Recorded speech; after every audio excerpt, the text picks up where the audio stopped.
Ahora presentaremos el concepto de integrabilidad, o sea, dos teoremas que plantean cuáles son las condiciones suficientes para que una función sea integrable sobre un intervalo cerrado, ¿verdad? El primero es el teorema de continuidad.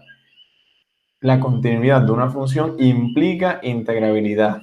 O sea, fíjense, decimos que si una función f es continua sobre un intervalo cerrado AB, entonces esta integral definida existe. O sea, recuerden que esto se define a partir de un límite. O sea, ese límite existe, es decir, que f decimos que es integrable sobre el intervalo. ¿Ok?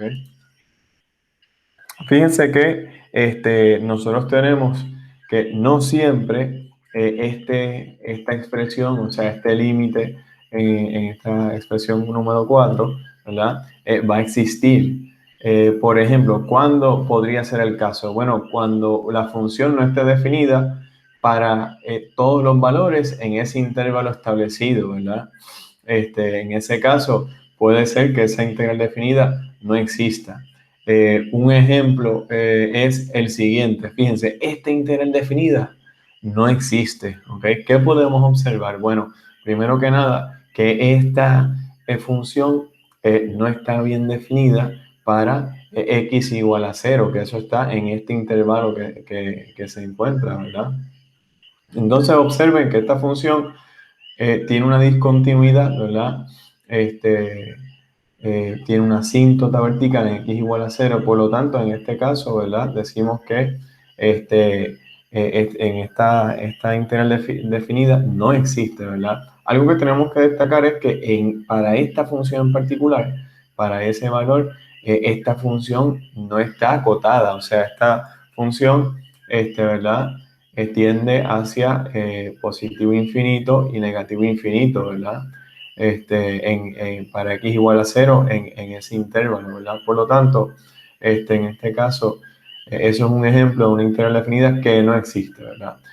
Sin embargo, no podemos concluir que, por ejemplo, cada función que sea discontinua sobre un intervalo, esa integral definida necesariamente no va a existir, ¿verdad? Eso es algo que tenemos que tener muy claro. Vamos a ver un ejemplo en breve. Ahora bien, tenemos lo siguiente. Decimos que la continuidad de una función sobre, sobre el intervalo cerrado AB es una condición suficiente para nosotros decir que f es integrable, pero no es necesaria. O sea, ¿a qué nos referimos? Que tenemos funciones que son discontinuas sobre el intervalo, ¿verdad? Que pueden ser, ¿verdad? Integrables. Por ejemplo, para eso también tenemos este segundo teorema. Nos dice condiciones suficientes para la integrabilidad de una función. Decimos que si f es una función acotada sobre el intervalo cerrado AB, es decir, si existe una constante positiva b, tal que los valores de la función no excedan esas cotas para todo valor de x en ese intervalo, ¿verdad? Y tiene un número finito de discontinuidades sobre el intervalo cerrado, entonces decimos que la función es integrable en ese intervalo cerrado, ¿verdad?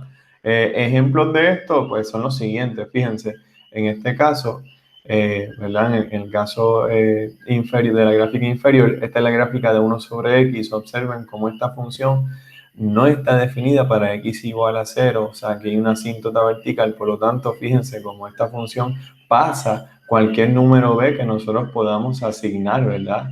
O sea, no existen aquí una cota superior o inferior.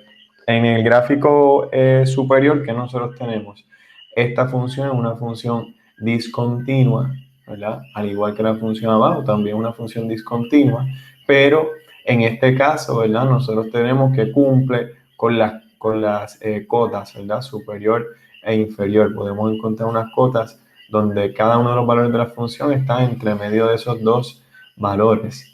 Por lo tanto, en este caso decimos que esta función sí es integrable. Fíjense que la discontinuidad ocurre solamente en un punto, ¿verdad? Una discontinuidad, un número finito de discontinuidades. Por lo tanto, estamos cumpliendo con este segundo teorema de condiciones suficientes para la integrabilidad. Eso sería todo por estas condiciones de integrabilidad.